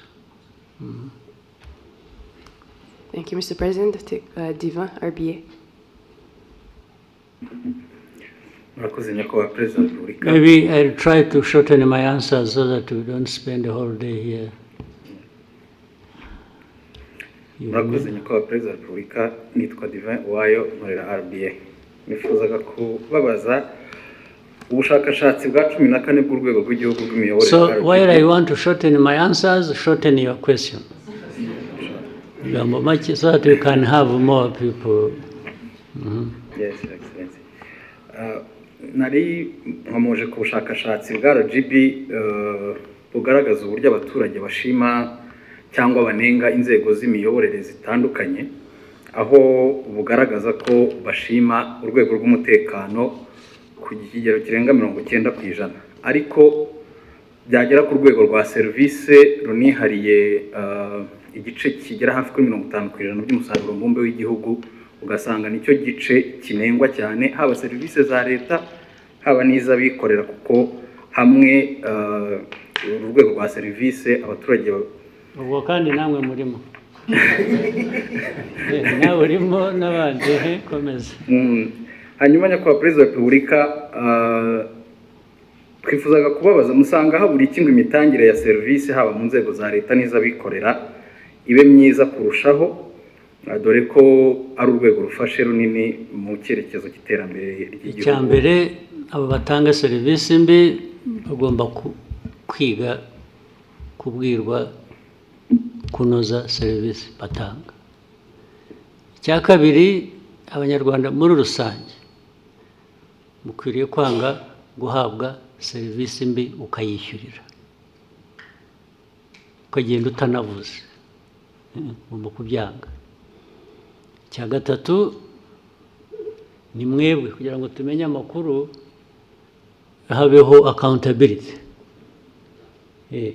nawe umunyamakuru bishyire hanze ubimenye ubuti bari bamaze kutubwira umuhanda urugero umuhanda aho ibintu byiza amazi yangiza umuhanda yangiza amazu n'icyo urwo ni urugero nawe butaha serivisi mbi wayiguhaye ninde ahangaha ukavuta ahangaha batanga serivisi nabi ibe ni nk'umunyamakuru ariko murabitinya murabiceceka mukabihisha cyangwa mugashyiramo abo mufitanye amasinde gusa abandi mukabihorera hari abo mutavuga mukavuga ababoroheye cyangwa ababangamira ku bindi ariko mukwiye kubishyira hanze uko bimeze hanyuma cya kane inzego za leta zigomba kubikurikirana nazo ndetse ubwazo kuko zirimo nabwo zitabikurikiranye nabwo bafite abababaza ubwo bakwiye kubibazwa, ariko ikibazo cya serivisi mbi cyo ntigikwiriye kwihanganirwa n'uwo ari we wese. Ariko ndakubwira ntabwo ari hashize igihe kinini mpora nabyo, aribwo nahuye nabyo kera no mu nteko. Kera twagiye mu bintu bya what was it, national dialogue. Kera abantu bazahamagara abantu bakora bafite amaresitora bafite ibiki ngo baze bagaburira abantu bari bageze ku 1000 mu gitondo. Turakora neza akazi, ugeze ku lunch tugira break, nagiye kuyifatira ahandi, nagize amahirwe kutayifatira. So ngarutse mu afternoon usanga barambwira harimo n'abayobozi harimo n'iki bose bamwe babajyanye za ambulance ziraho zitunda zijyana abantu mu bitaro. Ndabihorera, ariko ugasanga nta n'uvuga ati bazanye ibi bintu bamukurikirana ibibazo, ndetse habaho guhura kundi aho ngaho bakagarura wa wundi bakaba ariyo baha ngo atange serivisi zo kugaburira abantu. Urumva biri muri twe, ntabwo ikibazo ari cyaba abandi batanze serivisi mbi gusa, ariko n'abo bazikoreye nabo arishyura akagenda na vuba abantu benshi ngiye mvugana nabo bakakubwira iriya resitora, bakakubwira izina. Ejo bundi twagiyeyo twese uko twari 7 none 4 twese twararwaye na 2 bari aho bari ku standby bategereje kurwara. Ugasanga ni ikiganiro gusa byahereyeho, hashira icyumweru kubera ko aho hantu hari ukuntu wenda hagezweho cyangwa bahavuga neza, ukumva ngo basubiyeyo. Ntabwo serivisi mbi yacika kandi muyishimiye. Nize wowe wahora usubira ahantu baguha serivisi mbi ukishyura, ubwo butishimye se. Ni ikibazo kinini, mujye mukishyira hanze mukiganire mukivuge uko kimeze, mureke ku serivisi mbi kwiye kwangwa period, ikavugwa ikanengwa, abayitanga bagakurikirana kurusha gusubirayo baguhaye serivisi mbi. Next question for Sam. Thank you, Your Excellency. Short. Thank you. My name is Sam Karenze. I work for SKFM. My question is about Rwanda and the Arsenal deal through the Visit Rwanda initiative. Arsenal. Oh, we won last night. Did you see it? I'm also an Arsenal diehard fan. Good. So, what is the problem? After 8 years working with Arsenal through Visit Rwanda, they recently announced that they won't be renewing the contract. Your Excellency, what's the reason behind the decision of not renewing? And if you can tell us about some news around that. I mean, 8 years is not a short period, I think you understand. Sure. I mean the news around that the decision is I got your point. A result of pressure from European countries about but we still have. We have Atletico Madrid, we have PSG. These are European countries. They are based in European countries.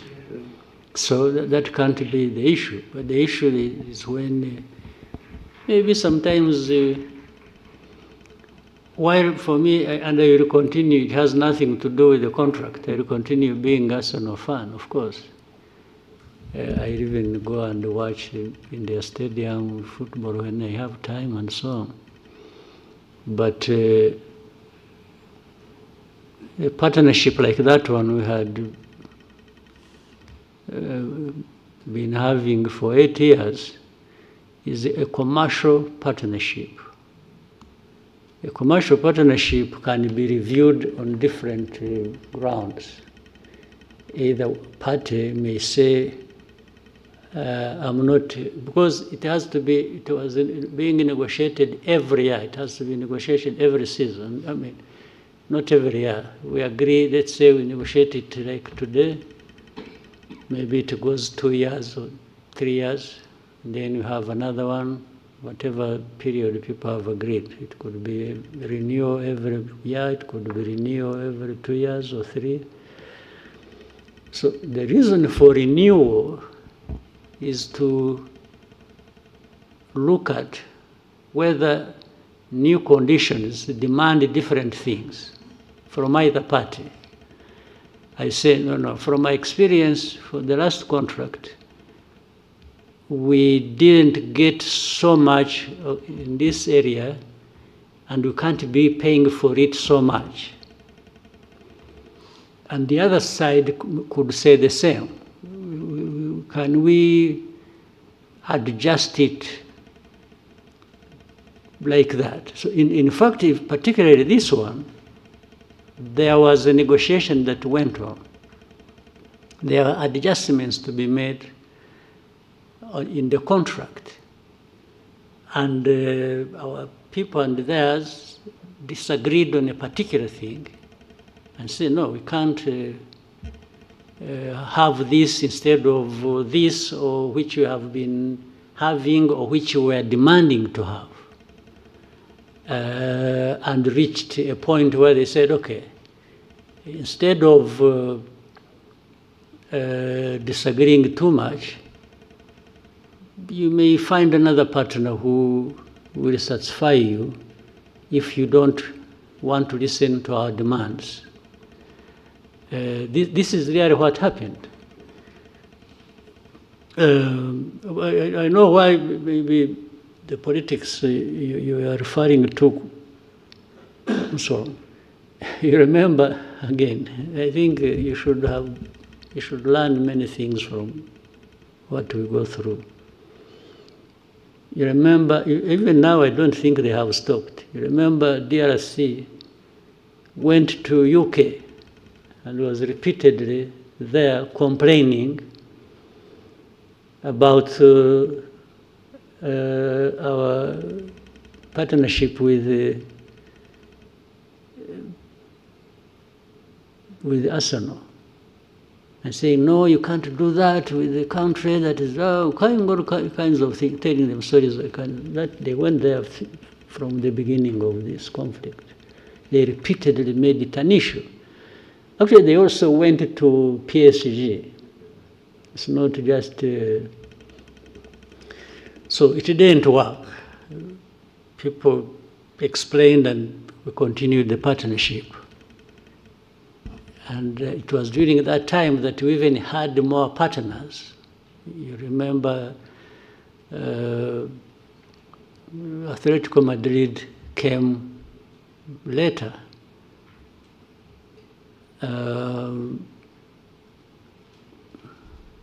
What is interesting, when it failed, when the DRC efforts failed, they started looking for clubs to have partnership with. So, yes, that's exactly what happened. If you saw, I think I saw a game yesterday or the other with the Monaco. Somewhere on the sleeve they have D something. Yes. So you can see you are attacking a partnership and you are saying this, when you fail, you go looking for the similar thing. So which shows really they were doing it just to malice Rwanda, not because there was anything wrong with this partnership. Unless we want to overstretch it and assume that among the people who have the influence or who are part of the authorities to decide were Tottenham fans. So you can understand they would want to kill this one. So that is what happened. There's nothing dramatic about it. But at the same time, by the way, if this partnership doesn't work, it means we have opportunity with this money, because it is commercial, we are paying, to open up for another partnership somewhere else.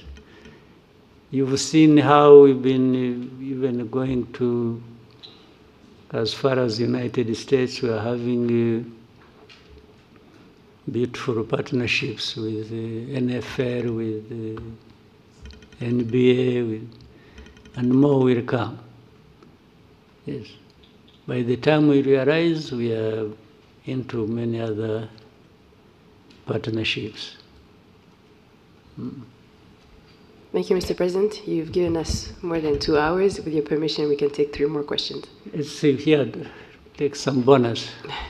Oswald. Thank you so much, Your Excellency. Murakoze cyane. Ndagira ngo mbashimire kuri uyu mwanya mumpaye. Ni sinzi niba mwarabonye raporo yasohotse ivuga ko mu mwaka umwe 2024-2025 abantu basabye akazi bari 1,100,000 birenga. Akazi gahabwa abantu 3,000 gusa. 3,000 kuri 1,100,000. Bitatu bigomba kuba ariko byaragiye mu kampani imwe cyangwa ebyiri. Ntabwo nibera ko birakireka. Noneho mu mpamvu zimwe zibitera, inzego za leta zimwe zishyira ku isoko imirimo zigakoresha ibizami, abantu bagatsindira akazi ntibabashyire mu myanya. Hanyuma abavuga ni mu nzego za leta. Yego, mu nzego za leta. Inzego za leta hakwiye kubamo n'abakeya kurusha abo ngabo. Hakwiye kubamo bakeya kurusha 3,000. Leta bose barajyamo bashaka iki? 1,000,000 urayishyira muri leta ijye ikora iki? Nyakubahwa Perezida wa Repubulika, ikibazo ntabwo ari uwo mubare w'abakora muri leta, ahubwo abo bavunika bakora ibizamini ntabwo bose babikoze nabiyandikishe basaba akazi. Ababikoze ntekereza ko bagera muri 500. No kugira ngo baringanize. Ariko harimo imvune, hari abakoresha ibizamini wenda nko mu karere kamwe ka Nyagatare, ugasanga ikizamini kiri kubera i Musanze. Hari n'umudepite ejo bundi wavuze ati kugira ngo duce intege abo basaba akazi bakina, hajyeho amafaranga ku bashaka akazi. Ibyo byo ni mismanagement, ni imikorere itariyo. Ibyo nyine babishyira ku murongo, ibyo bishobora gukosorwa, ntabwo ari ikibazo kinini cyane. Hanyuma ikindi Nyakubahwa Perezida wa Repubulika, ibirebana n'insengero. Abanyesengero basabwe kugira ibyo bavugurura, barabivugurura bashyiramo amafaranga, nabyo bigiye gusaza zitarataha. Iyo bibagewe nta nsengero nafungura nimwe. N'ibyo dukora tubikora nyine byose kugira ngo abantu nayo insengero muri development, muri ibi byose twavugaga intambara ziri ku isi na survival y'igihugu, insengero zifitemo uruhare iki? Nazo ziratanga akazi se? They are just cheating. Abenshi they are just cheating. Ariko mubahehe mwebwe? Ngewe ibyo mbona ko ari abantu huzuyemo ububande gusa, kurwana n'ababande bari mu churches nabyo nta mpuhwe mbifitiye na busa rwose. Ariko mwebwe abakoroni barabarindagije, namwe murarindagira. Ubu twirwa tuganira ibintu bya church, ibisengero wagiye mujye guhinga, mworore, mujye gusenga nushaka usengere kuri telefone. Ibyo churches aho byaturutse ntuhazi. Churches ahantu hose ziri ahubwo ndetse buriya ni uko dushaka gushyira ibintu mu kuri ntitudashaka guhutaza abantu tugira kwigisha naho hafunzwe nke. Ikibazo kirimo nyakubahwa perezida wa repubulika kubera hari uturere tumwe zifunguye abaturage baturuka mu turere aho zifunze bajya gutera umubyigano naho tuzazifunge ahubwo. Yes, aho ziri ubwo tuzazifunga bajye basengera mu rugo rwose. Iri senga abanyafurika mwara niba munyemera ikindi kibazo kimwe kirebana n'inyambo. Ejo bundi mwagabiye Emile wa Katari inyambo. Albert Rudatsimburwa twaza tuganira avuga ati birakwiye ko inyambo zishyirwa mu murage w'igihugu ku buryo buri official. Ibyo bintu mwigeze mubitekerezaho bizakorwa ryari? Muzabitekerezeho mwebwe. Muzabitekerezeho mubikore. Njye mfite inyambo ndazitunze ndishimye. Uko muzazigenza migirire gute ibyo birabareba. Yes, njye nzatunga ngabe nishime nyambo ko ari amateka yacu se. Mwe mukora akazi ko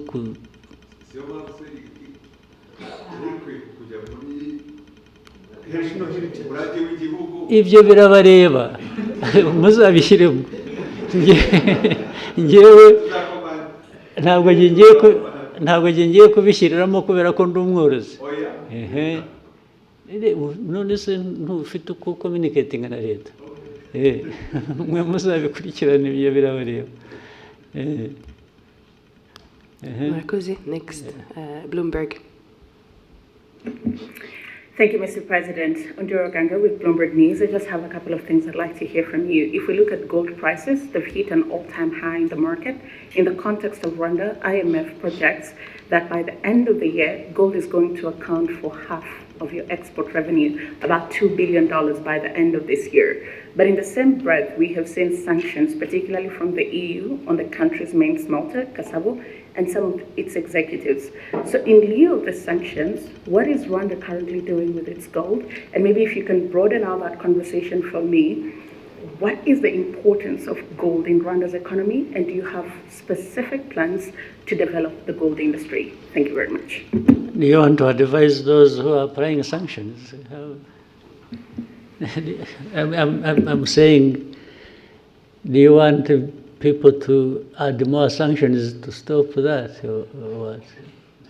No, I want to know if you're not selling it to the EU, because Rwanda also has a really big deal, about $900 million mineral deal with the EU. Yeah. So if they're off the table, if that is frozen, what is currently happening? There's nothing frozen.